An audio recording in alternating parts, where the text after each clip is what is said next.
The challenge. The holographic message materialized in the center of the United Earth Council chamber, casting an eerie blue glow across the faces of humanity's leaders. A being composed of shifting geometric patterns spoke in perfectly translated English. To the species of Sol 3, designation Earth, you are hereby invited to participate in the 847th Galactic Combat League. Dr. Sarah Chen leaned forward in her seat, her heart racing. After decades of being dismissed as a primitive species, Earth finally had a chance to prove itself. The alien continued, each participating civilization will present one native, unmodified species from their homeworld. No genetic engineering, no cybernetic enhancements, no artificial augmentations. Murmurs rippled through the chamber.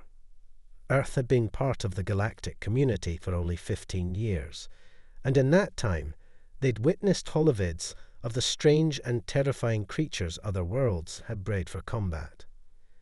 Massive beasts with crystalline armor, creatures that could manipulate gravity, entities that existed in multiple dimensions simultaneously. "This is our chance," Dr. Chen whispered to herself. As Earth's leading expert on venomous creatures, she knew exactly what humanity should bring to this fight. The council members argued about bears, lions, and sharks, but Sarah knew better. Nature's deadliest weapon wasn't size or strength, it was chemistry. The council president's voice cut through the chaos. "Dr. Chen, you've been unusually quiet. As our xenobiologist and toxicologist, what's your assessment?" Sarah stood, her dark eyes scanning the room. "We've been thinking about this all wrong," she began, bringing up a hologram of her own. "The rules specify unmodified native species. The other civilizations will expect us to bring something large and aggressive. They'll be prepared for that. But Earth's true killers aren't what you'd expect." The hologram shifted to show a slender brown snake, barely 2 meters long. The inland tapir, quiet, quick, and possessing the most potent venom of any terrestrial snake. One bite contains enough neurotoxin to kill 100 humans or equivalent mass. It's evolved over millions of years to be precisely what we need, a perfect weapon requiring no modifications. A snake. General Torres scoffed. Against their bioengineered monsters. "Think about it," Sarah countered. "Every creature they bring will be designed to defend against visible threats. Armor, energy fields, whatever they've come up with. But venom, that's something many of them might not even have a concept for. Their medical technology is based on treating trauma and energy-based attacks. Our tapir's neurotoxin could be completely outside their experience." The chamber fell silent as the implications sank in. Earth had spent years trying to catch up to galactic standards, always feeling behind. But perhaps their strongest advantage lay in being underestimated, in bringing something no one would expect. The council president leaned forward. "Dr. Chen, what are our chances?" "In the wild, inland tapirs have a near-perfect strike accuracy. Their venom acts quickly, targeting the nervous system. Most importantly," she paused, allowing herself a small smile, "they're smart. They don't waste energy. They don't show off. They strike only when necessary, and they never miss." As the council deliberated, messages began arriving from other worlds. The Arcturus Collective was bringing their infamous gravity-warping Leviathan. The Proxima Confederation had bred something called a phase hunter. Each announcement was more impressive than the last, accompanied by barely veiled insults about Earth's primitive status. Let them underestimate us, Sarah thought. She'd spent her career studying Earth's venomous creatures, and she knew what everyone else seemed to forget. Natural evolution had spent billions of years perfecting these animals. No laboratory could match that kind of research and development. The Council's vote was unanimous. Earth would accept the challenge, and they would send their serpent champion. As Sarah left the chamber, her comm unit buzzed with her new assignment. She would personally oversee the Tapon's training and preparation. Walking through the council building's massive windows, she gazed up at the stars. Somewhere up there, overconfident alien civilizations were preparing their engineered warriors, probably laughing at the primitive humans and their simple creatures. Sarah smiled.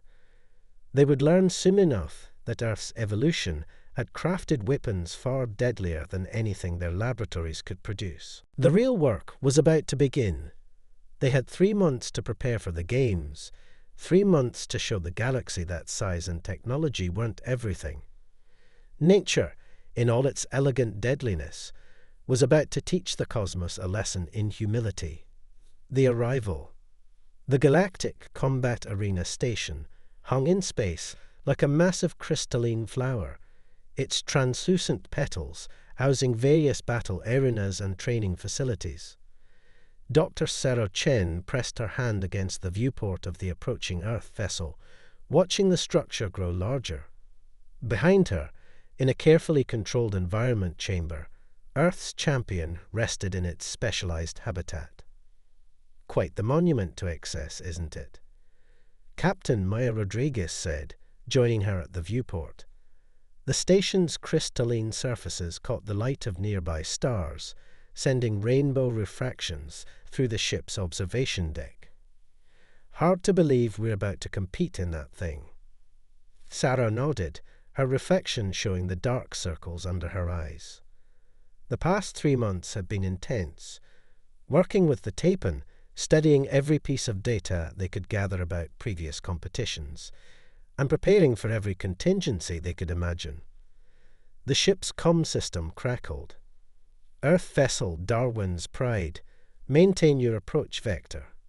Your docking authorization has been processed. The pause in the controller's voice carried volumes of condescension. As they docked, Sarah checked the environmental readings one last time. The Tapon, whom she'd named Darwin, though she kept that detail to herself, remained calm in its chamber, its scales gleaming under the specialized lighting. The welcome committee that greeted them consisted of 3 species, the crystalline Arcturians, whose geometric bodies seemed to shift and realign with each movement, the gaseous Varkai, contained within floating environmental suits, and the massive, 6-limbed Tellarites, whose bioengineered exoskeletons marked them as the previous year's champions. Welcome to the Galactic Combat Arena. The Tellarite representative rumbled, mandibles clicking in what Sarah recognized as barely contained amusement.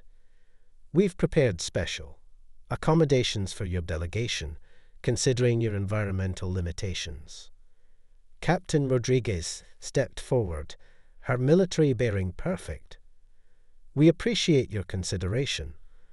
Our competitors' habitat requirements have been transmitted ahead of our arrival. A holographic display materialized, showing their assigned quarters and a specially designated holding area for their champion.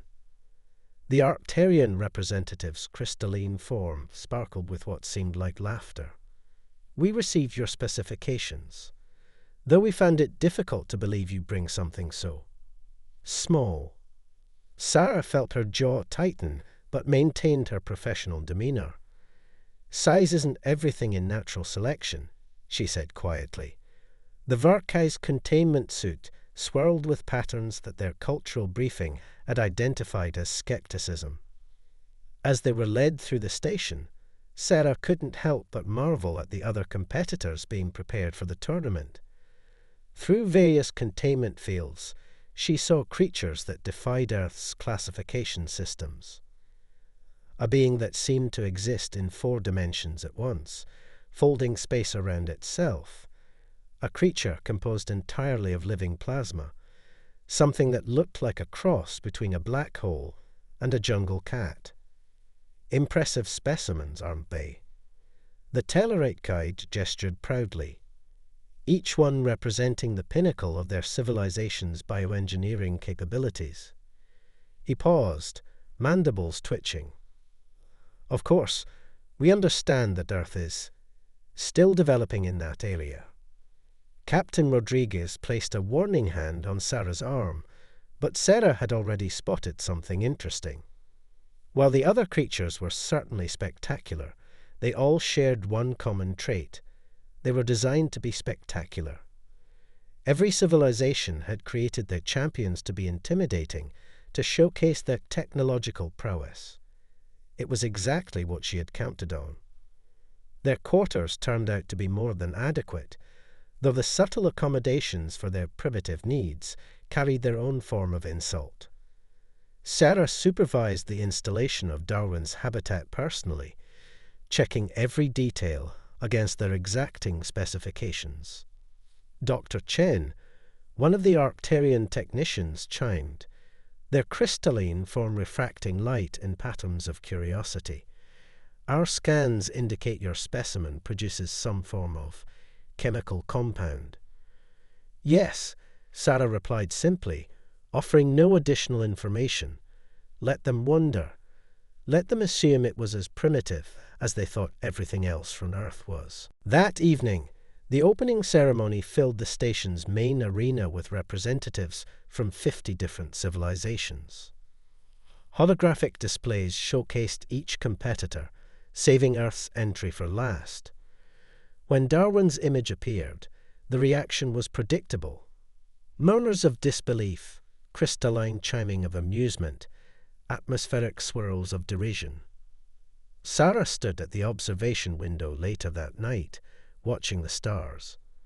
Behind her, monitors showed Darwin's vital signs, all perfect, all calm. The Tapon had no idea it was about to become Earth's champion, no concept of the politics and prejudices surrounding it. It simply was what evolution had made it. Perfect, efficient, deadly. A message flashed across her comm unit. The preliminary rounds would begin tomorrow. Earth was scheduled first, probably as entertainment before the real competitions began. Sarah smiled.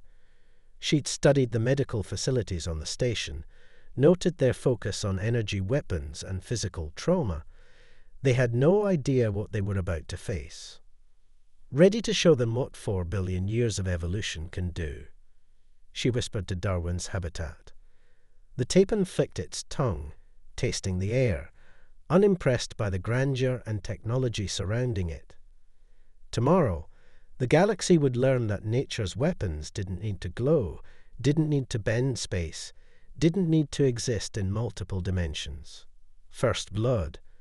The preliminary arena resembled a massive terrarium, its transparent walls stretching 50 meters high. Various terrain types dotted the landscape, a clever attempt to accommodate all species. Sarah stood in the preparation chamber, running final checks on Darwin's vitals, while the announcement system boomed overhead. For our opening match, we present the Proxima Confederation's Phase Hunter, a masterwork of quantum engineering, capable of shifting between states of matter. The crowd roared as a shimming, wolf-sized creature materialized in one corner of the arena. Its form rippled like heat waves over desert sand, occasionally becoming completely transparent before solidifying again. And their opponent. The announcer's tone carried barely concealed amusement. From the planet Earth, a primitive species designated as an inland Tapon. The containment field around Darwin's transport habitat shimmered and disappeared. The brown snake slithered out smoothly, its movements precise and unhurried. Through her neural link to the arena's sensor system, Sarah could feel the audience's reaction, mostly amusement, some confusion, and a few curious scientific minds paying closer attention than the rest. Begin. The Phase Hunter immediately shifted into its gaseous state, becoming a predatory mist that swept toward Darwin's position. Sarah remained calm, monitoring the Tapan's vital signs. This was exactly the kind of opponent they'd prepared for. All flash, no understanding of true predatory efficiency. Darwin remained motionless, tongue flicking rapidly to taste the air. The phase hunter, perhaps confused by this lack of reaction, solidified partially, just enough to bare its crystalline fangs in what was clearly intended to be an intimidating display. That was its first mistake. Darwin struck with such speed that even the arena's high-speed cameras barely caught the motion. One moment, the snake was still. The next, its fangs had found their mark in the phase hunter's partially solidified form. The alien creature let out a sound like shattering glass and quickly shifted fully into its gaseous state, presumably to escape the damage. Second mistake. Fascinating, Sarah muttered, watching the medical readings.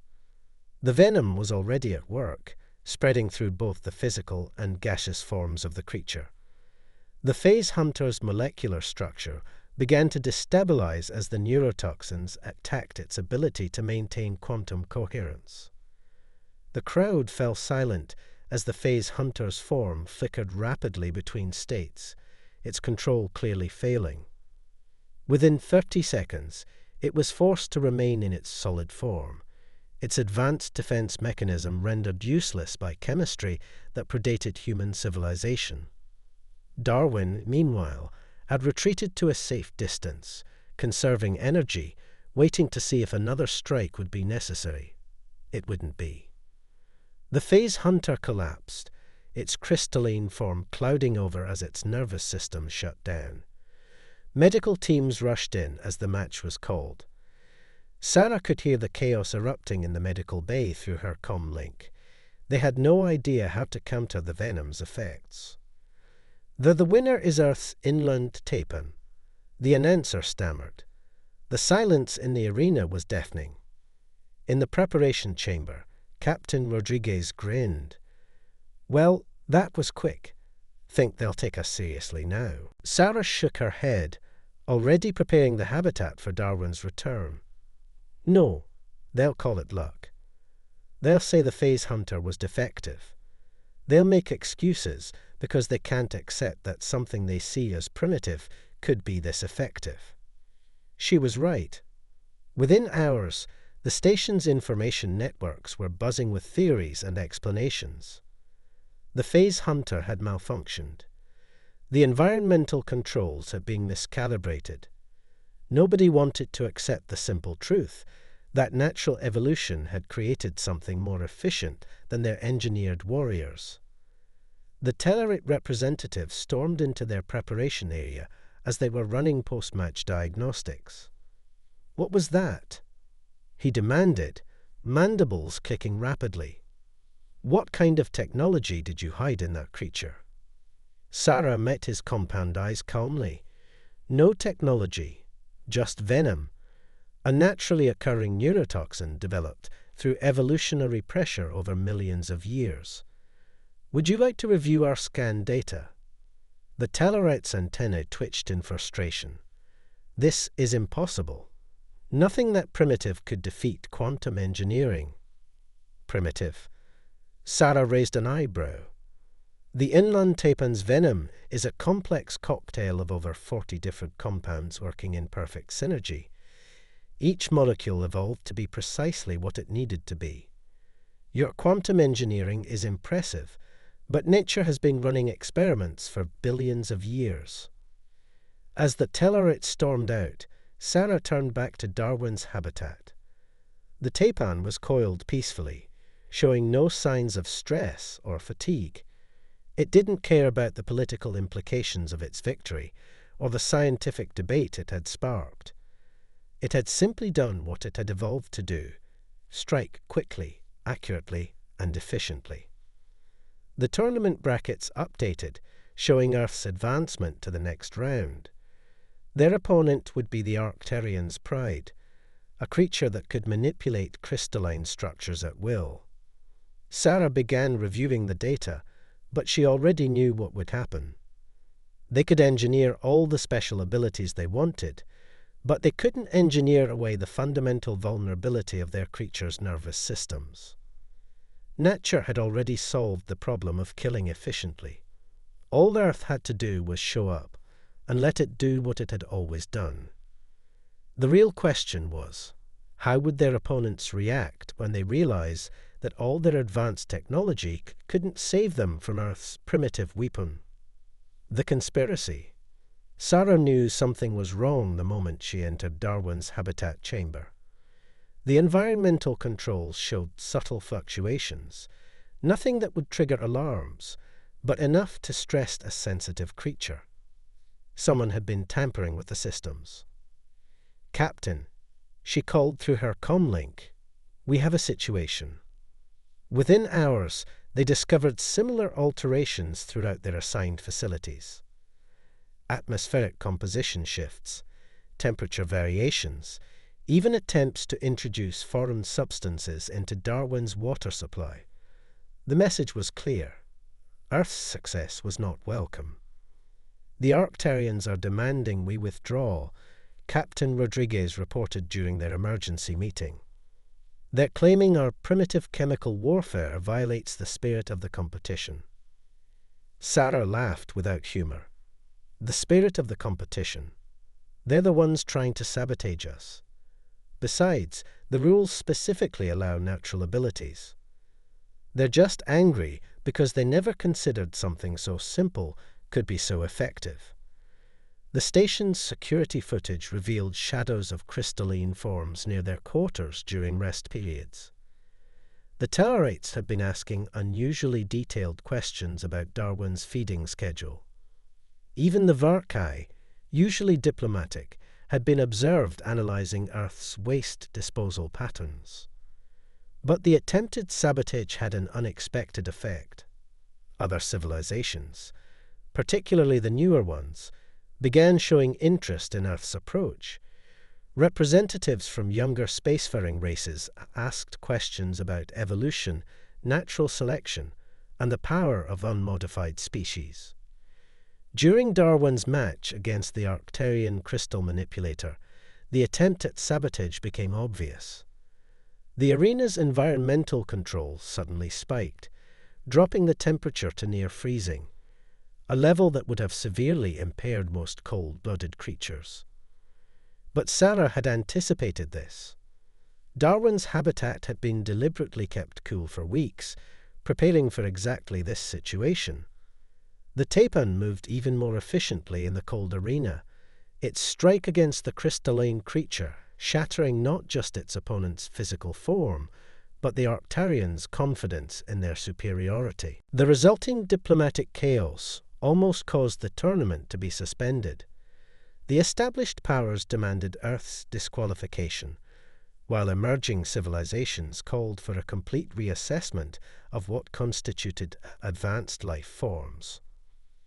As Darwin continued winning matches, Sarah discovered something remarkable in the medical data. The various alien species' attempts to counter the taipan's venom were actually teaching them new things about their own biology. Earth's primitive weapon was advancing galactic medicine. "Maybe that's what they're really afraid of," she told Captain Rodriguez as they prepared for the finals. Not just losing, but realizing that they don't understand as much as they thought they did. The final match would be against the defending champion's ultimate creation. But first, they had to survive the night, and the security systems had just detected multiple unauthorized entries attempting to breach their quarters. The galaxy's most advanced civilizations were about to learn that underestimating Earth and its creatures was a mistake they couldn't afford to make twice. Nature's verdict. The final arena was massive, a testament to the grandiosity the galactic community expected from their championship match. The defending champions, the Tellarites, had created what they called the apex predator, a creature that seemed to break several laws of physics simultaneously. It stood 3 stories tall, its body a shifting mass of bioengineered armor and weapon systems. Multiple limbs ended in either energy projectors or molecular-edged claws. Its neural network was supposedly distributed throughout its body to prevent any single point of failure. Darwin looked impossibly small in comparison, its brown scales almost mundane against the arena's gleaming surface. The sabotage attempts had failed. Earth's delegation had not withdrawn. Now, the entire galaxy watched as technology and nature prepare for their final confrontation. Any last chance to withdraw, the Telluric representative offered, mandibles twitching with barely concealed desperation. There would be no shame in. "We'll proceed," Sarah interrupted, her eyes fixed on the medical monitors. Darwin's vitals were perfect, its body language showing no signs of stress. The Tapan didn't care about the politics, the stakes, or the size of its opponent. It simply was what it was, evolution's answer to the question of efficient predation. The match began. The apex predator moved with surprising speed for its size, its energy weapons creating a deadly grid of beams across the arena. Darwin moved through the gaps with fluid grace, each motion precise and purposeful. The massive creature's distributed neural network meant that a single bite wouldn't be enough. They would need a different strategy. Sarah watched as Darwin implemented the hunting pattern they'd practiced, using the arena's terrain to gradually force the larger creature to concentrate its mass. The apex predator, for all its technological advancement, still operated on basic predatory instincts. It became frustrated as its prey refused to engage directly, its attacks becoming more focused and less distributed. That was when Darwin struck, not once, but in a series of lightning-fast attacks, each bite delivering venom to a different part of the creature's mass. The apex predator's distributed neural network, designed to prevent single-point failure, instead ensured that the venom spread evenly throughout its system. The massive creature's movements became erratic. Its energy weapons misfired as the neurotoxins interfered with its control systems.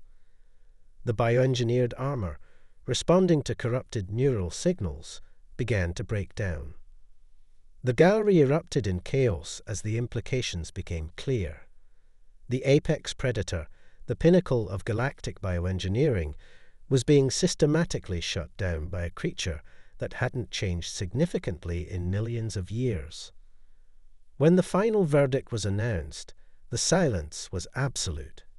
Earth, the newcomer, the primitive civilization, had won the Galactic Combat League.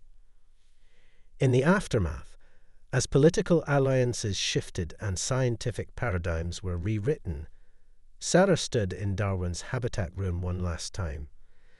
The Tapan had already consumed its post-match meal and was resting peacefully, unaware that it had just changed humanity's place in the galaxy. The Verkai are proposing a joint research initiative, Captain Rodriguez reported, entering the room. They want to study Earth's venomous creatures. The Arcturians are suggesting a revision to the Combat League rules, and 3 different civilizations have requested diplomatic exchanges focusing on biological sciences. Sarah nodded, watching Darwin flick its tongue lazily. They wanted to see humanity's best technology, she said quietly. Instead, they saw something better. They saw what happens when you let nature solve problems on its own time scale. The Tapan's victory had done more than win a competition. It had forced the galaxy's most advanced civilizations to confront their own assumptions about progress, evolution, and the very meaning of advancement. As their ship prepared to return to Earth, Sarah received one final message from the station. The medical data from Darwin's matches had already led to breakthroughs in treating conditions that had puzzled galactic medicine for centuries. Earth's primitive contribution to galactic science would save millions of lives across hundreds of worlds. The inland Tapan, meanwhile, dozed in its habitat, unchanged by its moment of galactic fame. It had no need for victory ceremonies or political acclaim. It was simply perfectly what evolution had made it, a reminder that nature's solutions, though they might appear simple to technological societies, had been refined by billions of years of trial and error. In the end, the galaxy had learned a vital lesson. True advancement wasn't always about creating something new. Sometimes it was about understanding and respecting what already existed. Earth had arrived in the galactic community as a primitive newcomer. It was leaving as a symbol of the power of natural evolution, and a reminder that underestimating any species, no matter how simple they might appear, was a dangerous mistake to make.